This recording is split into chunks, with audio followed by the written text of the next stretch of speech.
नमस्कार दोस्तों।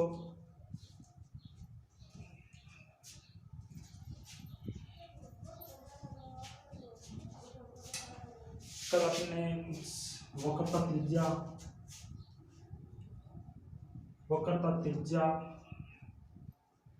व वक्रता त्रिज्या व ध्रुव वक्रता केंद्र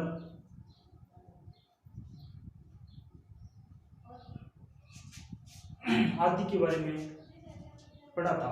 इनकी परिभाषाएं लिखी थी। एक दो परिभाषाएं और लिखा देते हैं आपको। आज हम शुरुआत फॉक्स बिंदु से करते हैं। किससे करते हैं?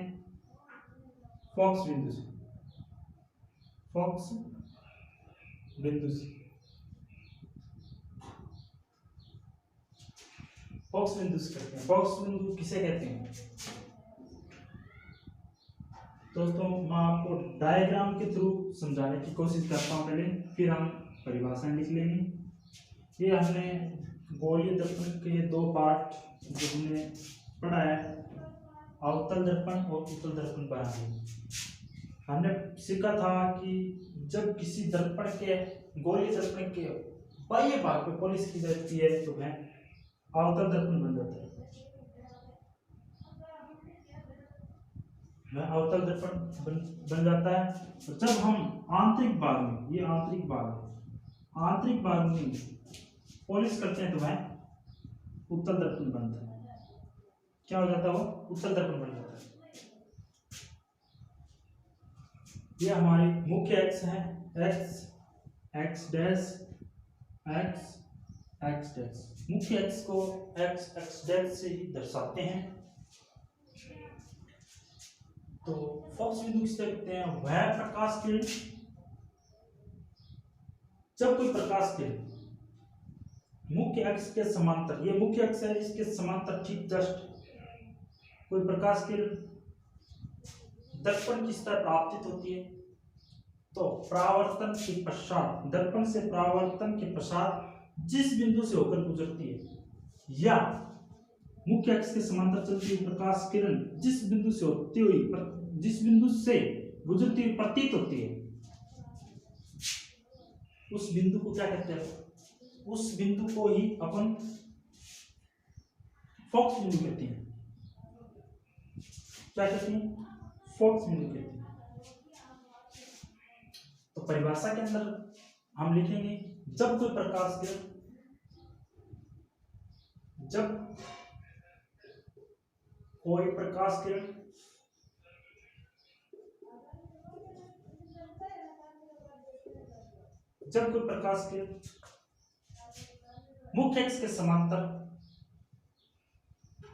मुख्य अक्ष के समांतर चलती हुई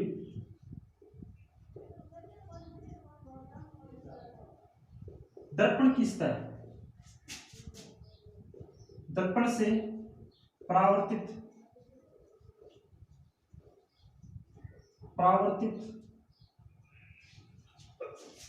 होकर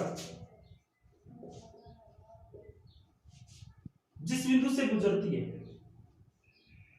मैंने आपको जो डायग्राम बनाया वही का वही सेम लिख रहा हूं। जिस बिंदु से होकर गुजरती है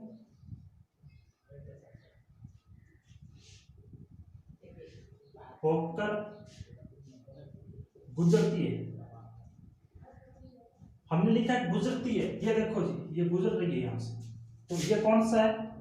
अवतल दर्पण।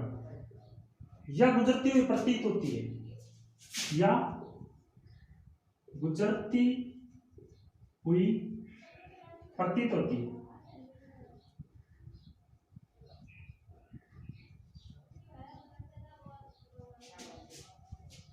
गुजरती हुई प्रतीत किसमें होती है? उत्तल दर्पण।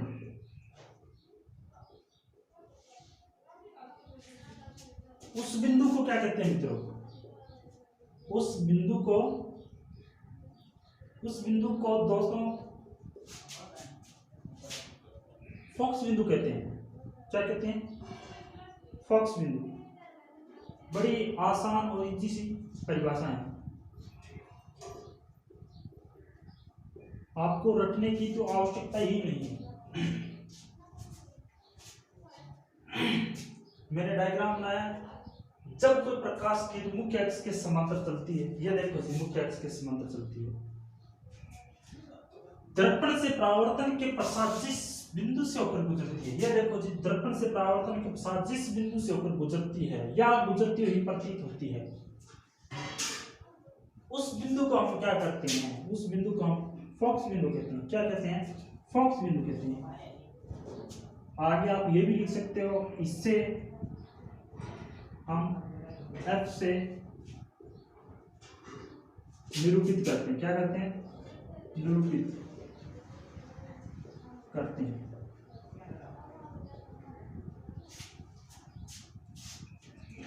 एक होता है जी द्वारक। क्या होता है? द्वारक।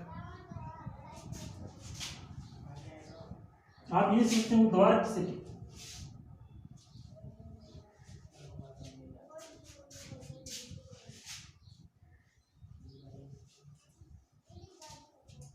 दर्पण चाहे कौन सा भी ले लो,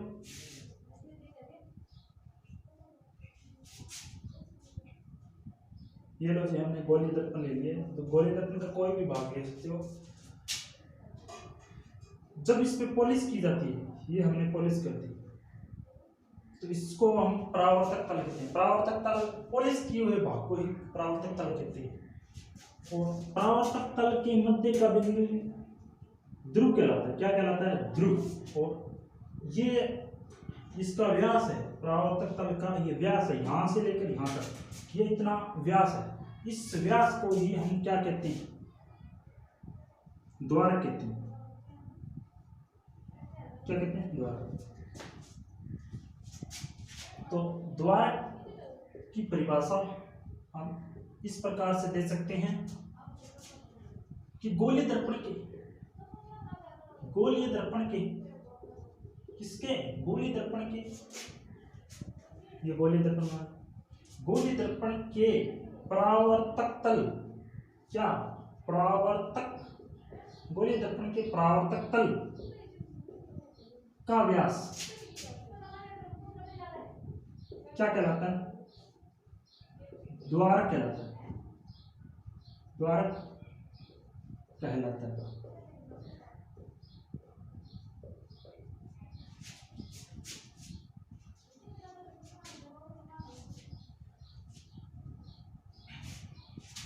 एक यहाँ पे हमने कल देखा था, ये सी सेंटर पॉइंट या वक्रता के अंदर ये ध्रुव, और इन दोनों के बीच में एक फॉक्स बिंदु, और यहाँ तक की त्रिज्या क्या है? ये आर कहलाती है। और यहाँ से लेकर यहाँ तक की त्रिज्या क्या कहलाती है? फॉक्स बिंदु, इसकी ये फॉक्स दूरी कहलाती है। तो इसमें क्या होता है कि हम लिख सकते हैं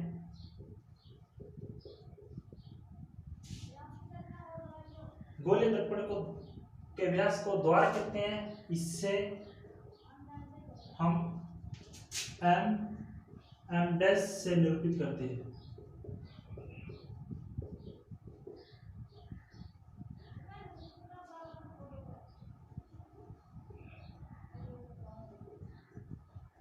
हाँ जी, एक बात आपको बताना है, नोट के थ्रू भी हम लिख दें कि गोलीय दर्पण के लिए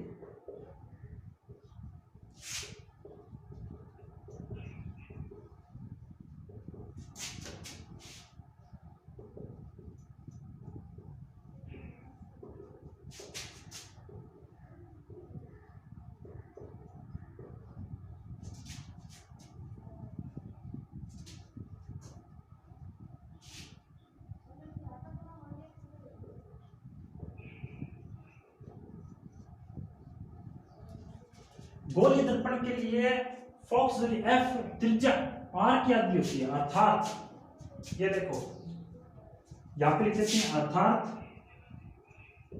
अर्थात F is equal to r by 2। एक इसी परिभाषा को या इसी लाइन को हम दूसरे शब्दों में व्यक्त करें तो इस प्रकार भी कह सकते हैं, गोलीय दर्पण के लिए, यहां लिख देते हैं, गोलीय दर्पण के लिए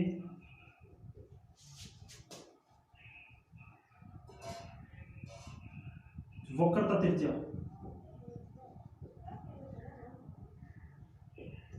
R फोकस दूरी, वक्रता त्रिज्या R फोकस दूरी F की दोगुनी होती है,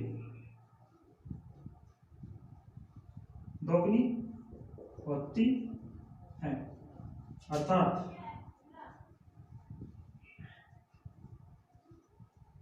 फोकस दूरी किसकी होती है, त्रिज्या की दोगुनी होती है।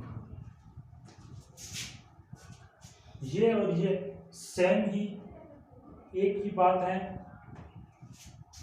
लेकिन इनको दोनों को लिखने का जो तरीका है, ये जो शब्दों में व्यक्त किया है वो अलग अलग किया हुआ है, और इसमें कुछ नहीं है, द्वारा बता दिए। एक होता है दर्पण सूत्र। पहले हम त्रिज्या के ऊपर एक न्यूमेरिकल करते हैं। त्रिज्या क्या होती है, फोकस दूरी क्या होती है, इन दोनों को हम मिलाकर एक छोटा सा न्यूमेरिकल करते हैं। न्यूमेरिकल आपके लिए ये है कि किसी गोलीय दर्पण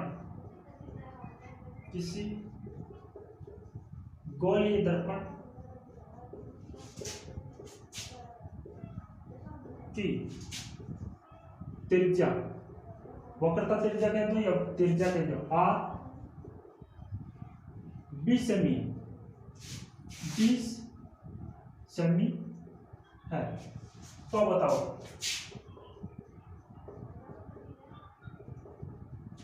इसकी फोकस दूरी क्या होगी, इसकी फोकस दूरी क्या होगी, क्या होगी।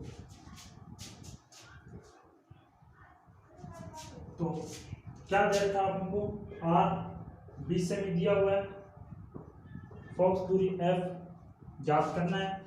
तो हम जानते हैं कि F इक्वल टू R/2, तो हम क्या लिख सकते हैं, इसी के तर्ज पर हम यूं लिख सकते हैं,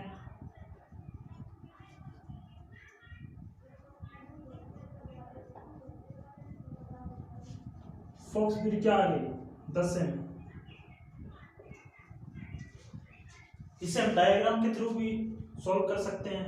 कैसे कर सकते हैं देखिए जरा, ये हमने एक डायग्राम बना दिया, ये फोकस दूरी बना, ये वक्रता के अंदर C, ये फोकस दूरी, ये ध्रुव, इन दोनों के बीच की दूरी हमें दे रखी है, कितनी दे रखी है 20 सेमी। वो हमें ज्ञात करना है यहाँ से लेकर यहाँ तक। तो हमें पता होता है फोकस दूरी होता है, ये फोकस बिंदु होता है, ये फोकस बिंदु इन दोनों के बीच की दूरी में होता है, यानी इन दोनों के बीच में होता है। तो ये टोटल दूरी कितनी है 20, तो 20 के बीच में ठीक, यानी इसमें 2 का भाग लगाएंगे 10 से में आ जाएगा। ये आधा तो करना है, तो इससे भी हम निकाल सकते हैं, ये 10 से में आ जाएगा। आप चाहे कोई सा भी तरीका लगाएं, आंसर सेम आएगा।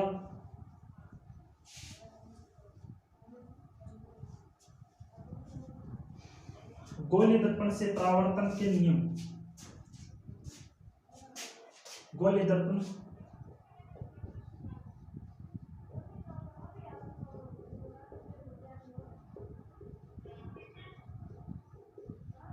परावर्तन के नियम, परावर्तन के नियम हम क्यों पढ़ते हैं, ये किस लिए पढ़ा जाता है, तो इस बात का हम थोड़ा सा समझ लें इस बात को तो बेहतर होगा। परावर्तन का नियम हमें यह बताता है कि प्रकाश की किरण कहां से गुजरे तो परावर्तन होने के बाद में वह कहां से गुजरेगी, यानी जब किसी दर्पण पर परावर्तित किरणें आपतित होती है, मान लो कि वह मुख्य अक्ष के समांतर चलती हुई भी हो सकती है, वक्रता केंद्र से भी गुजरती हुई आपतित हो सकती है, फोकस बिंदु से होकर भी गुजर सकती है, ध्रुव पर भी आपतित होती है, तो ये परावर्तन इनका कहाँ पे होगा, ये परावर्तित होकर कहाँ जाएगी, इसके बारे में हमें जानकारी देता है। तो इसमें हम पहला नियम है, पहला नियम क्या है, जब कोई प्रकाश किरण, ये हम डायग्राम बना लेते हैं, गोलीय दर्पण हम दोनों के दोनों बना रहे हैं ताकि हमें अच्छे से समझ में आए। ये मुख्य अक्ष बना लिया हमने,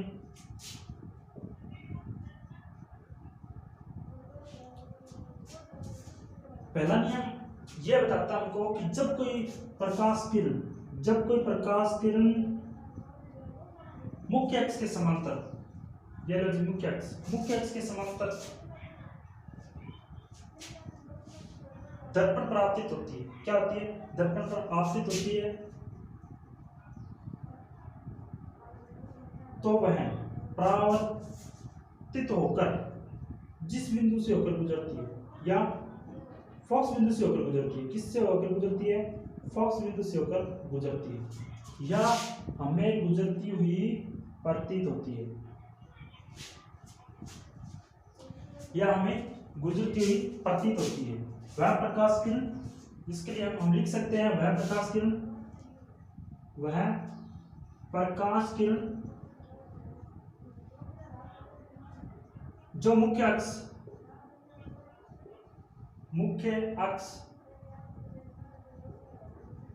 के समांतर, मुख्य अक्ष के समांतर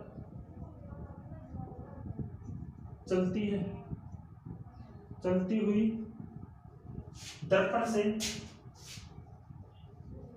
से परावर्तन के पश्चात, दर्पण से परावर्तित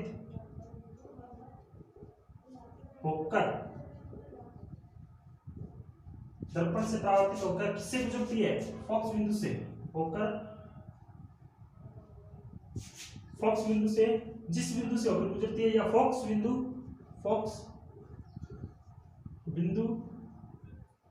F से गुजरती है।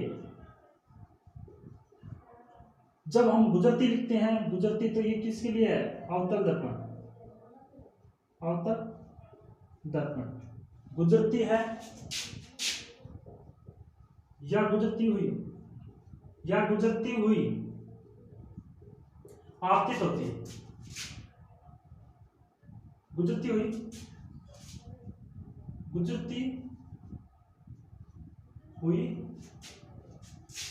प्रतीत होती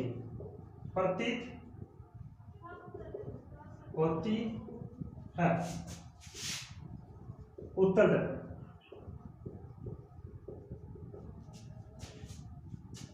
जब कोई प्रकाश किरण जो मुख्य अक्ष के समांतर चलती हुई दर्पण से परावर्तित होकर या परावर्तन होकर जिस बिंदु यानी फोकस बिंदु से होकर गुजरती है मतलब अवतल दर्पण, और या गुजरती हुई प्रतीत होती है उत्तल दर्पण गुजरती हुई प्रतीत होती है। दूसरा नियम सेम इसी का अपोजिट होगा, क्या होगा, इसका ही अपोजिट होगा। इसमें क्या होगा, जब कोई प्रकाश किरण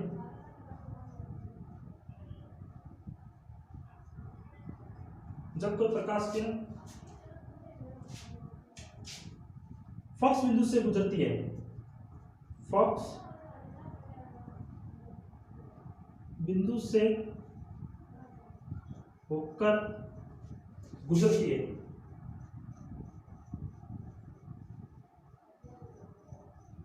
तो वह दर्पण से परावर्तित होकर मुख्य अक्ष के समांतर हो जाती है, मुख्य अक्ष के समांतर हो जाती है। समांतर हो जाती है।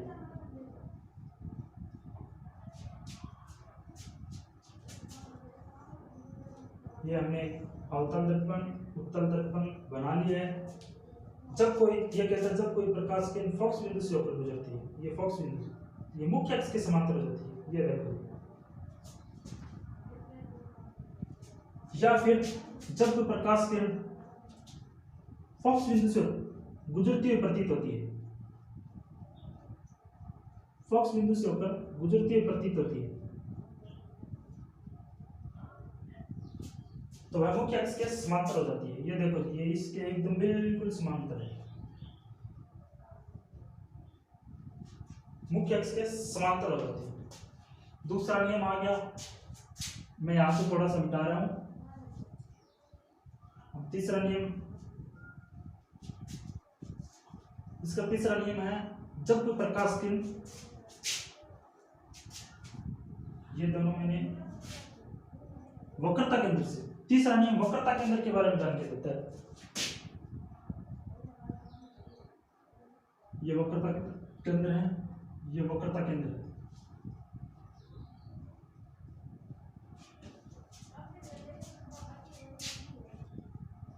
जब कोई प्रकाश किरण वक्रता केंद्र से होकर गुजरती है तो वह दर्पण से परावर्तन के पश्चात उसी दिशा में लौट जाती है। या हम यूं भी कह सकते हैं, जब कोई प्रकाश किरण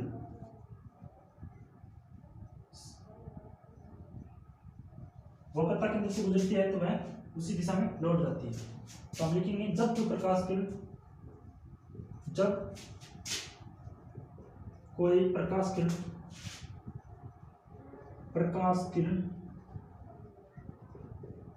जब कोई प्रकाश किरण वक्रता केंद्र से गुजरती है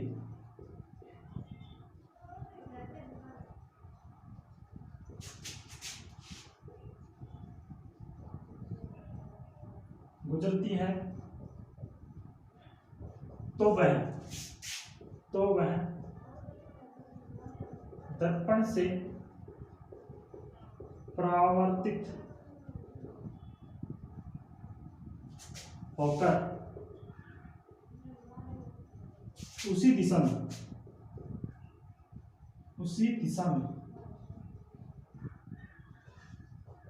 लौट जाती है।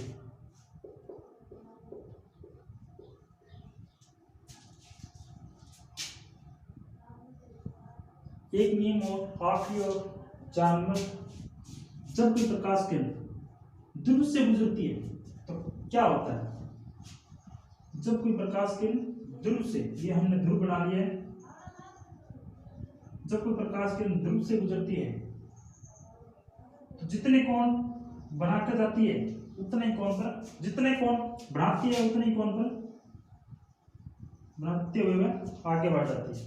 हम कह सकते हैं जब कोई मुख्य अक्ष के समांतर चलती हुई प्रकाश किरणें, पढ़ लिया, ये भी पढ़ लिया, ये कोण अगर थीटा है तो ये भी कोण थीटा होगा, ये भी 30 डिग्री होगा तो ये भी 30 डिग्री होगा। हम लिख सकते हैं, क्या लिखेंगे चौथा नियम के अंदर, फोर्थ नियम के अंदर लिखते हैं हम, जब कोई प्रकाश किरण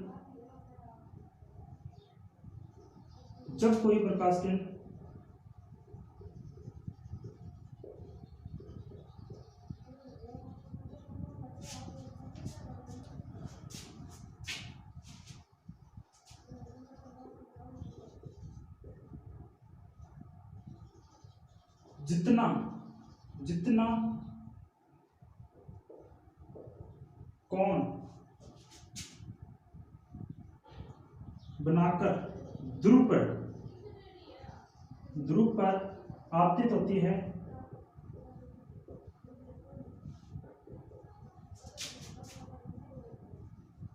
दर्पण से परावर्तन के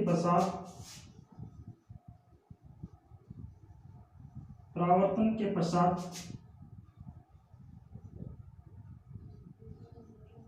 उतना ही कोण बनाकर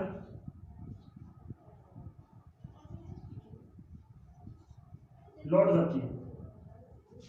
लौट जाती है।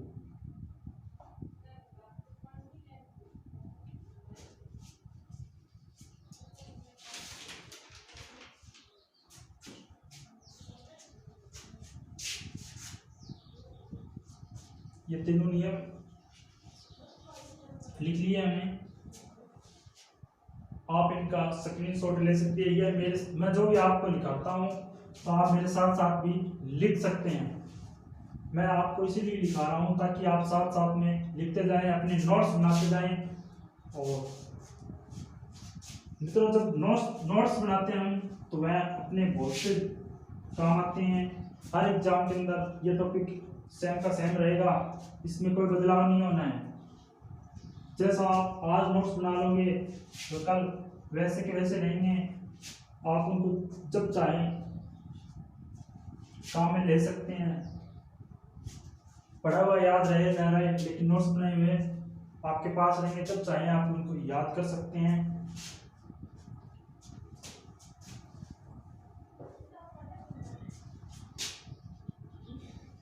एक होता है जी दर्पण सूत्र।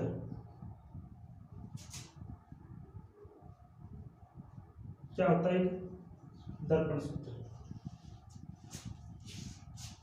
इसको हम 1/v प्लस में 1/u इक्वल टू 1/f लिखते हैं। इसको आप अपने दिमाग में माइंड में सेट कर लीजिए।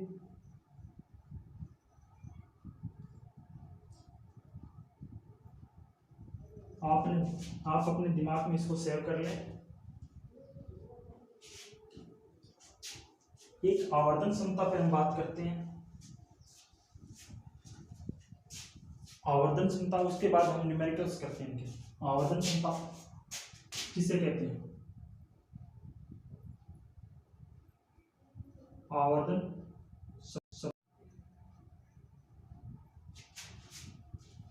दोस्तों, प्रतिबिंब व बिंब के आकार के अनुपात को आवर्धन क्षमता कहते हैं।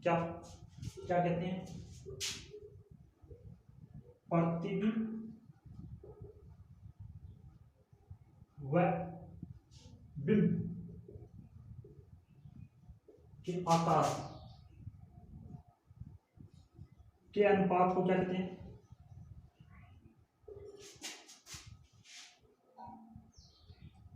आवर्धन क्षमता कहते हैं।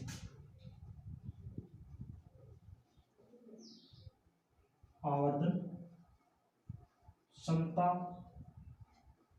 कहते हैं।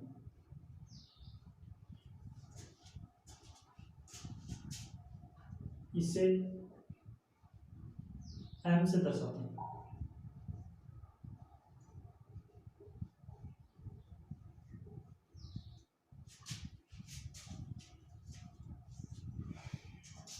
एक बार इसका फॉर्मूला भी मैं आपको बता देता हूँ।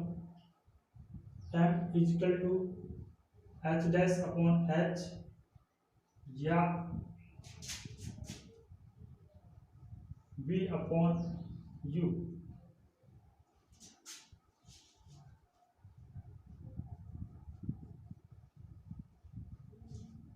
ये इसका फॉर्मूला है,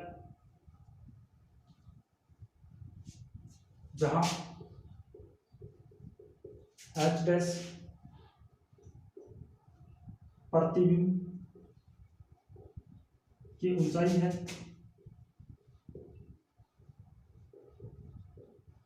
क्या ये प्रतिबिंब की ऊंचाई, h बिंब वस्तु की ऊंचाई,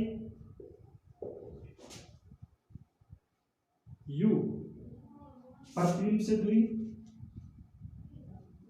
बिंब की दूरी, बिंब वस्तु की दर्पण से दूरी या ध्रुव से दूरी, दर्पण या यहाँ पे आप ध्रुव भी लिख सकते हैं। किसी भी वस्तु की दूरी हो, चाहे प्रतिबिंब की ध्रुव से नापते हैं हम v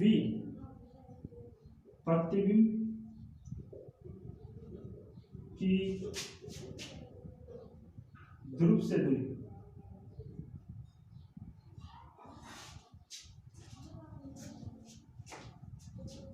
अब एक बात और बता देते हैं आपको कि जब m का मान पॉजिटिव हो, क्या हो, पॉजिटिव हो, तो प्रतिबिंब आभासी व सीधा बनता है, आभासी व सीधा बनता है, सीधा बनेगा। और जब m का मान नेगेटिव हो तो प्रतिबिंब वास्तविक बनता है।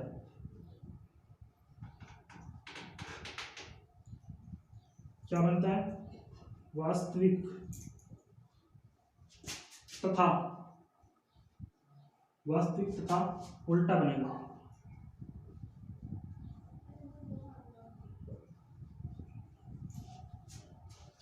ये सबसे इंपॉर्टेंट पोर्शन है। ये इसका फॉर्मूला बना दिया मैंने, क्या क्या किसको क्या कहेंगे, एच डैश क्या है, एच क्या है, यू क्या है, वी क्या है, ये भी लिखा दिया। जब m का मान पॉजिटिव हो तो क्या होता है, m का मान नेगेटिव हो तब क्या होता है। ये प्रतिबिंब की स्थिति के बारे में, पोजीशन के बारे में भी हमें जानकारी देता है। एक बात और, आवर्तन क्षमता उत्तल लेंस हो या उत्तल दर्पण, उत्तल लेंस हो या उत्तल दर्पण, इन दोनों के लिए, दर्पण के लिए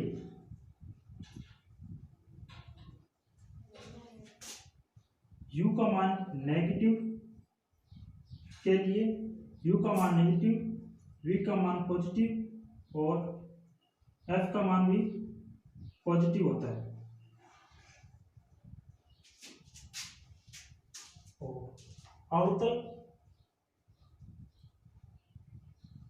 अवतल लेंस या दर्पण, अवतल दर्पण के लिए चाहे u हो, v हो, f हो, इन तीनों का मान क्या होता है? नेगेटिव होता है। इन तीनों का मान नेगेटिव होता है। इन तीनों का मान क्या होता है? नेगेटिव।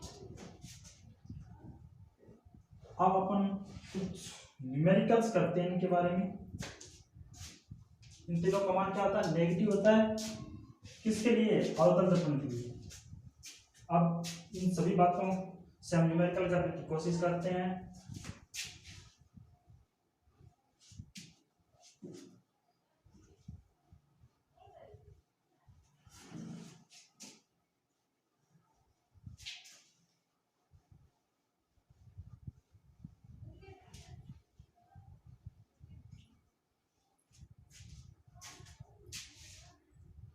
क्वेश्चन है, एक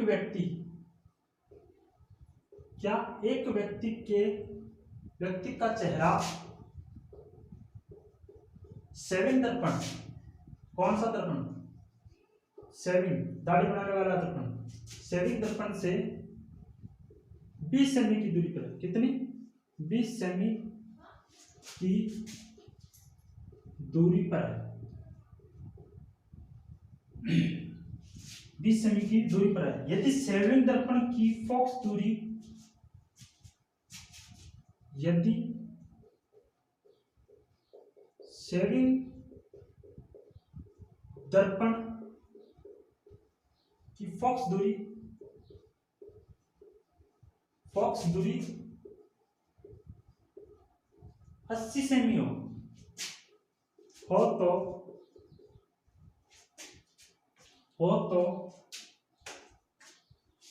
बनने वाले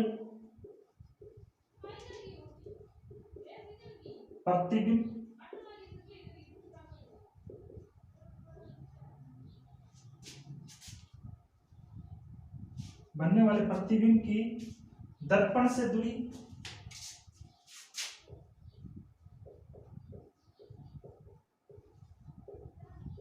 वह आवर्धन क्षमता, आवर्धन क्षमता क्या होगी?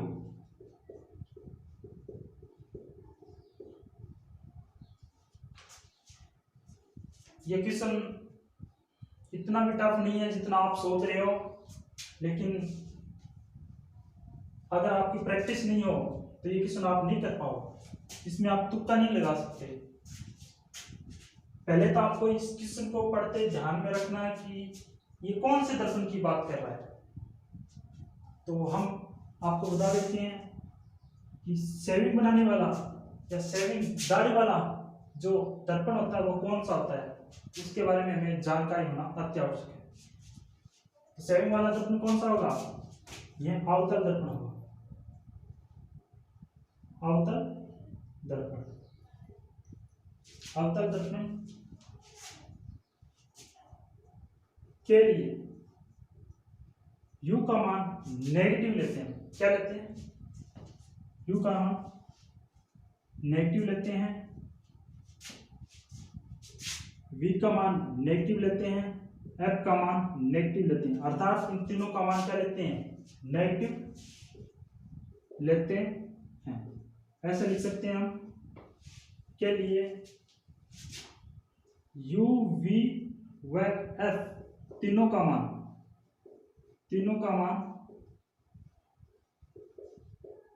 नेगेटिव लेते हैं।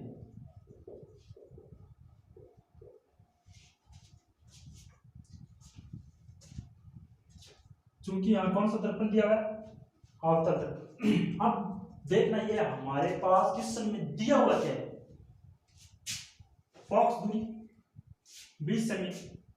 क्या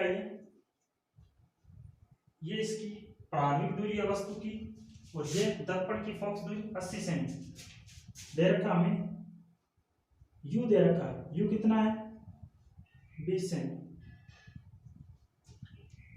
f कितना है? 80 सेमी। और v एंड m हमें क्या करना है? ज्ञात करना है। जब ये सब एफ भी हमारे पास हो, u, v व f तीनों की बात चल रही हो, तो हम दर्पण सूत्र को ही यूज में लेते हैं। हमें दर्पण सूत्र याद आता है तो हम क्या करते हैं? 1/v प्लस में 1/u इक्वल टू 1/f लिख दिया। अब ये क्या कहता है? अवतल दर्पण के लिए u, v व f तीनों का मान क्या लेते हैं? नेगेटिव। लो जी, हमने यहाँ पे नेगेटिव कर दिया है, यहाँ पे नेगेटिव कर दिया है, यहाँ पे नेगेटिव कर दिया। कोई फर्क नहीं पड़ेगा आप नेगेटिव लो या पॉजिटिव लो यहाँ पे। तो इसलिए क्वेश्चन इस टाइप का है। तो अगर हम नेगेटिव लगाते हैं तो इधर से कॉमन लेकर यहाँ पे नेगेटिव ले आएंगे, इधर से कॉमन लेकर हम यहाँ पे नेगेटिव ले आएंगे, तो नेगेटिव से नेगेटिव कैंसिल हो जाएगा। तो यहाँ पे नेगेटिव का कोई प्रभाव नहीं पड़ता है, लेकिन इसका मतलब ये भी नहीं है कि आप उत्तल दर्पण की आवर्धन क्षमता ज्ञात करो तो उसके लिए आप u, v व f इन तीनों के मान पॉजिटिव या नेगेटिव जो इनकी कंडीशन है न लगाओ, इन पे माइनस लगाना आवश्यक है। अन्यथा आपकी आवर्धन क्षमता ठीक से आपको पता नहीं चलेगा। ये माइनस होगी तो वो प्लस में आएगी, और प्लस में होगी वो माइनस में आएगी। यहाँ से क्या आपका आंसर भी गलत हो सकता है। ये एक ऐसा क्वेश्चन है, इससे इसका कोई प्रभाव नहीं पड़ा है, अच्छी बात है। इनका मान पुट करते हैं। v का मान हमारे पास नहीं है, निकाल लेंगे। u का मान 20 सेमी दे रखा है, इसका मान 80 दिया हुआ है, f का मान 80 है, तो 1/v क्या होगा? 1/v equal to 1/80। ये 20 इधर ले आएंगे हम, 1/20 यहाँ आ गया। फिर क्या करते हैं? 1/v बराबर एलसीएम कितना आया? 80। ये 1 पर जाएगा, ये 4 पर जाएगा, टोटल माइनस के 3/80। ये v का मान आ गया, क्योंकि 1/v क्या है? -3/80। क्या है 1/80।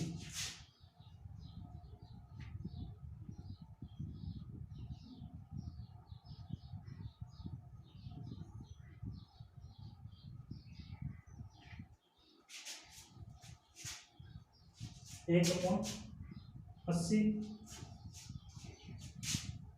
तो v बराबर क्या होगा 1/80 है, तो हमें प्रकट करता है v बराबर क्या आएगा 80/3।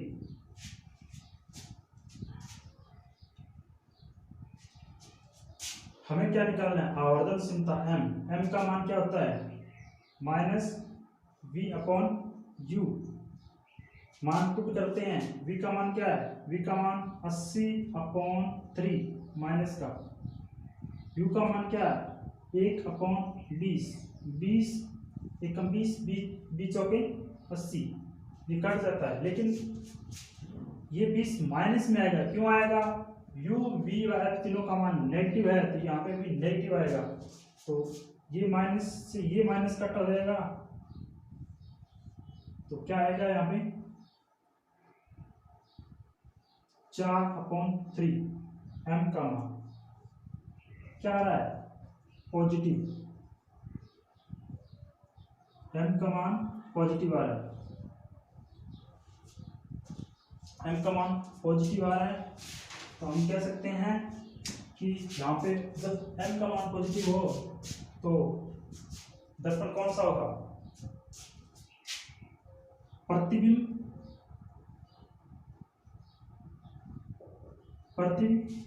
आभासी होगा, वह उल्टा बनेगा।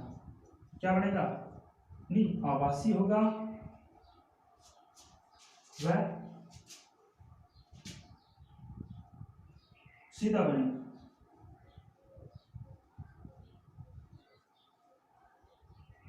आभासी के लिए हमेशा प्रतिबिंब सीधा बनेगा।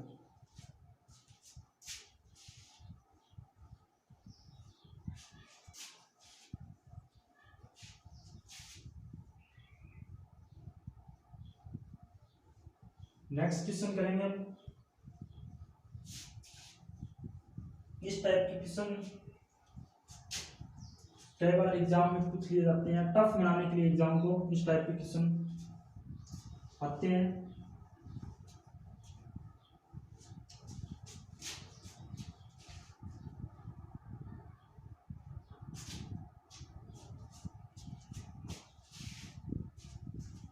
क्वेश्चन है एक उत्तल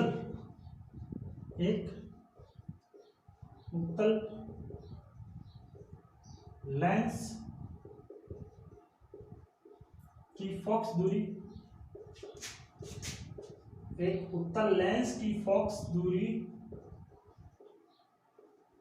30 सेमी है, यदि एक बिंब की आभासी प्रतिबिंब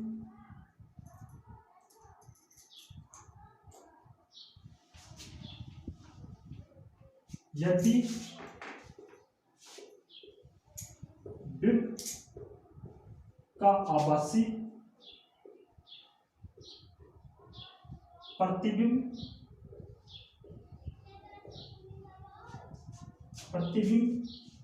दर्पण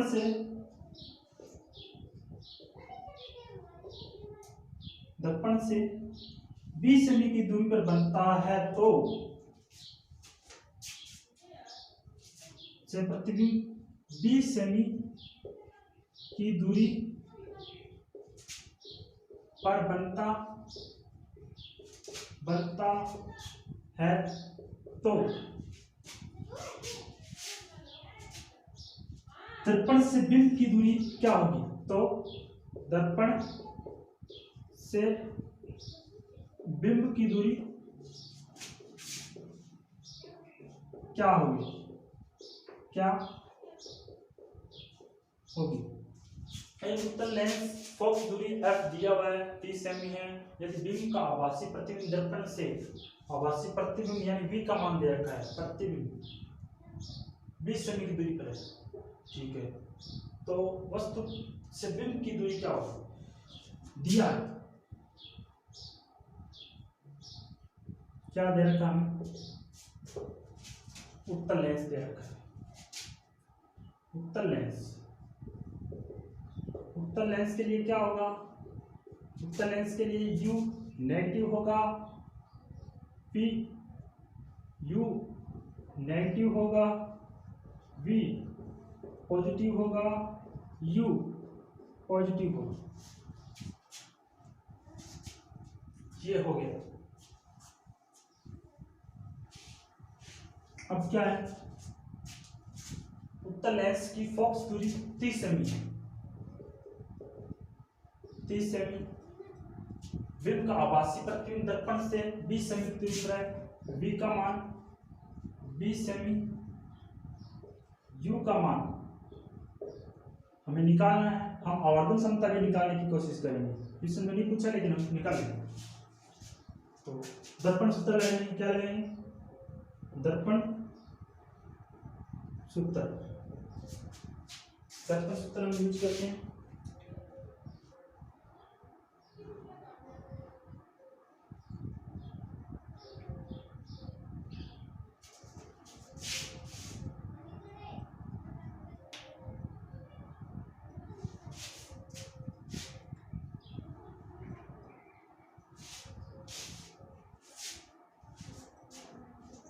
दर्पण सूत्र क्या होता है, 1/v plus 1/u equal to 1/f। u का मान नेगेटिव रखना, v का मान क्या है 1/20, इसका मान -1/u, f का मान 1/30 दे रखा है। तो हम क्या करते हैं,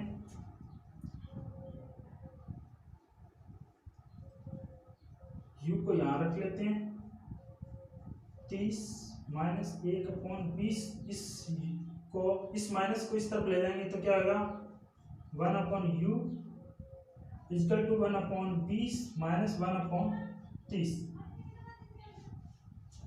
फिर क्या होता है u का मान निकालने में, तो हम क्या करते हैं 20 × 30, ये माइनस यहाँ आ जाएगा, 20 × 30, 30 × 30 माइनस 20, ऐसे तो होता है एलसीएम 600, ये 10 बच गए, ये ऐसे कट जाएगा, u क्या आ जाएगा 1/60, u इक्वल टू 60 सेमी। आवर्धन क्षमता निकालने के लिए हम क्या करते हैं, आवर्धन क्षमता के लिए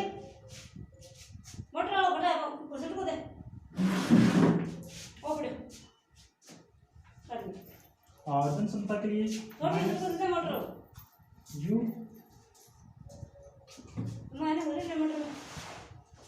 ये v का मान 20 दे रखा हमें, v का मान u का मान 60 है, 60 दिया हुआ है, u का मान हमें नेगेटिव रखना है, m का मान क्या आ जाएगा,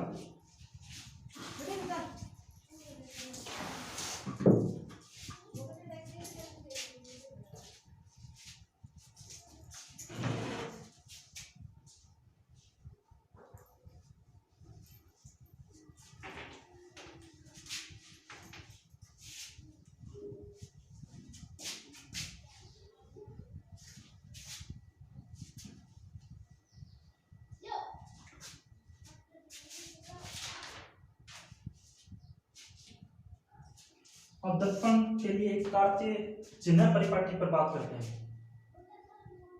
दर्पण के लिए कार्तीय चिन्ह परिपाटी क्या होती है, चिन्ह परिपाटी।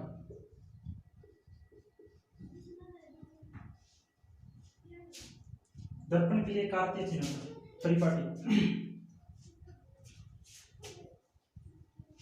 ये दर्पण के लिए कुछ नियम से संबंधित है। जब हम दर्पण के परावर्तन पर विचार करते हैं, जब हम दर्पण के परावर्तन पर विचार करते हैं तो उसके लिए एक नई कार्तीय चिन्ह परिपाटी का यूज होता है या उसका उपयोग किया जाता है, या जिन नियमों का उपयोग किया जाता है या करते समय जिन चिन्ह परिपाटी का हम यूज करते हैं उसे क्या कहते हैं, उसे हम कार्तीय चिन्ह परिपाटी कहते हैं। तो मैं आपको बेसिकली बता देता हूँ। ये हमने एक गोलीय दर्पण ले लिया है, ये x डैश मुख्य x होगी, ये इसका ध्रुव हो गया है, यहाँ पे हमने फोकस दूरी रख दी है, यहाँ पे हमने वक्रता त्रिज्या c पुट कर दिया है। ये द्वारक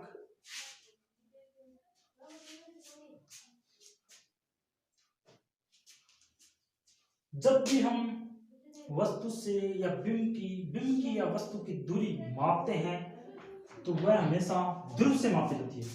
यानी यहां से हम शुरू करके यहाँ प्रतिबिंब की ओर मापेंगे तो ये दूरी होगी, तो ये दूरी क्या होगी, ये पॉजिटिव आएगी।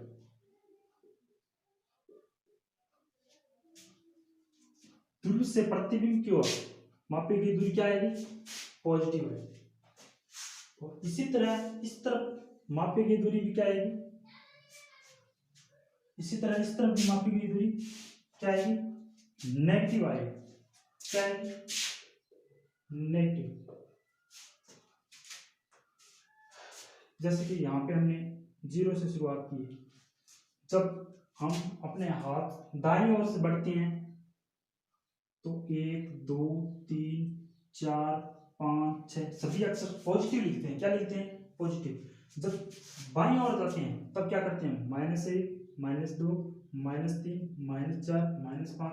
ठीक उसी प्रकार इसके अंदर दूरी के आकलन के लिए इन्होंने एक नियम परिपाटी रख दी है, वो एक चिन्ह परिपाटी रख दी है जिसके अंदर ध्रुव से प्रतिबिंब की ओर मापी गई दूरी को पॉजिटिव लिया जाता है और ध्रुव से बिंब वस्तु की ओर मापी गई दूरी को क्या लेते हैं, नेगेटिव लेते हैं। क्या लेते हैं, ये नेगेटिव लेते हैं। और यहां से मुख्य अक्ष के लंबवत ऊपर की ओर नेगेटिव, नीचे की ओर पॉजिटिव लेते हैं। तो ये आपका एक कार्तीय चिन्ह परिपाटी के बारे में बता दिया गया है। इससे हमें पता चल जाता है कि कौन सी वस्तु कहाँ है, कैसे है। एक अब हम देखते हैं मित्रों कि कई बार पूछ लिया जाता है कि जब वस्तु अनंत पर हो तो प्रतिबिंब कहाँ बनता है। जब वस्तु 2f पे हो, फोकस बिंदु पर हो, वक्रता केंद्र पर हो, ऐसा सब हमें पूछ लिया जाता है। तो उसके लिए मैं आपको एक शॉर्टेस्ट तरीके के अंदर या एक ट्रिक के अंदर समझाना चाहता हूं जिससे आपको कोई भी प्रतिबिंब या कोई भी वस्तु के आकार आकृति कुछ भी रखने की आवश्यकता नहीं है। आप एक छोटे से ट्रिक से समझ जाएंगे, आप हर वो प्रश्न का जवाब देने में सक्षम हो जाएंगे जिसे देने के लिए आपको घंटों भर याद करने, रटाफिकेशन करने की आवश्यकता होती थी। चलिए स्टार्ट करते हैं। ऐसा होता है हमारा दर्पण, ध्यान से देखना है, बड़े इजी ट्रिक है। ये मुख्य अक्ष बना दिया। होता क्या है कि हमें पूछ लिया जाता है, जैसे कि यहाँ पे मैं अनंत मानता हूं, यहाँ पे मैं वक्रता के अंदर C मानता हूं, यहाँ पे मैं फोकस बिंदु F और ये ध्रुव, ये अनंत हो गया। अब देखना है जब वस्तु अनंत पर हो, मैं यहाँ पे रखता हूं पहले वस्तु को। वस्तु के लिए क्या करते हैं, अनंत पे हो तो उसको मैं 1 नंबर देता हूं। आपको पूछ जाए वस्तु अनंत पर है तो उसके लिए मैं 1 नंबर दे देता हूं। जब वस्तु अनंत और वक्रता त्रिज्या के बीच में हो तो उसको मैं 2 नंबर दे देता हूं। जब वस्तु वक्रता केंद्र पर हो तो उसको मैं 3 नंबर देता हूं। और C व F के बीच में हो तो इसे 4 नंबर देता हूँ, एफ पर मैं इसे 5 नंबर देता हूँ, तो एफ और ओ के बीच में हो तो इसे 6 नंबर। ये वस्तु के नंबर है कि कौन सी वस्तु का है। अनंत पर हो तो उसके लिए 1 नंबर, अनंत व ध्रुव अनंत व वक्रता केंद्र पर हो 2 नंबर, वक्रता केंद्र पर हो तो उसे 3 नंबर। ऐसे हमने नंबर दे दिए हैं इनको। अब देखना क्या है, जो 6 नंबर वाला, जब वस्तु एफ और ओ के मध्य हो तो उसके लिए हम यहाँ पे डायग्राम बनेगा, उसका चित्र कहाँ है, यहाँ पे। फिर यहाँ पे 1 रखना है, यहाँ पे 2 रखना है, ठीक 5 के नीचे 4 के नीचे 3 रखना है,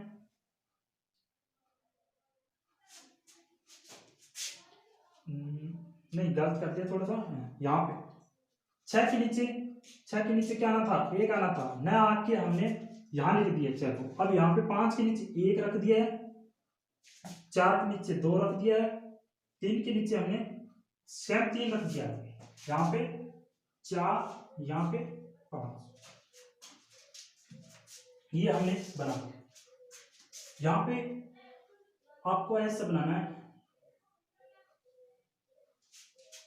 जब वस्तु वक्रता केंद्र पर हो तो उसका प्रतिबिंब भी वक्रता केंद्र पर बनता है। कहां बनता है, उसका प्रतिबिंब भी वक्रता केंद्र पर बनता है, यानी 3 नंबर पर जब वस्तु हो तो उसका 3 नंबर पर ही प्रतिबिंब बनेगा।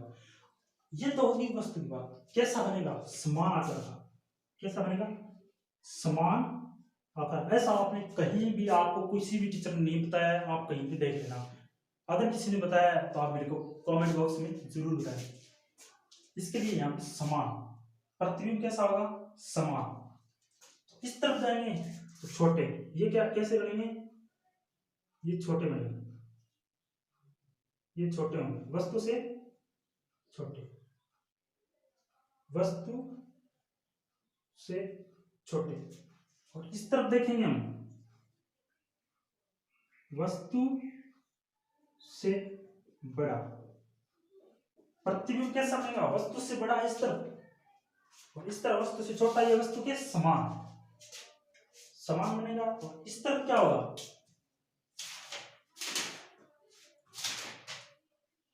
इस तरफ बहुत बड़ा, ये क्या बनेगा, वस्तु से बहुत बड़ा, बहुत बड़ा। ये सब के सब क्या बनेंगे, उल्टे बनेंगे। ये सब के सब क्या बनेंगे, ये सब के सब क्या बनेंगे, उल्टे बनेंगे। और ये क्या बनेगा, वास्तविक,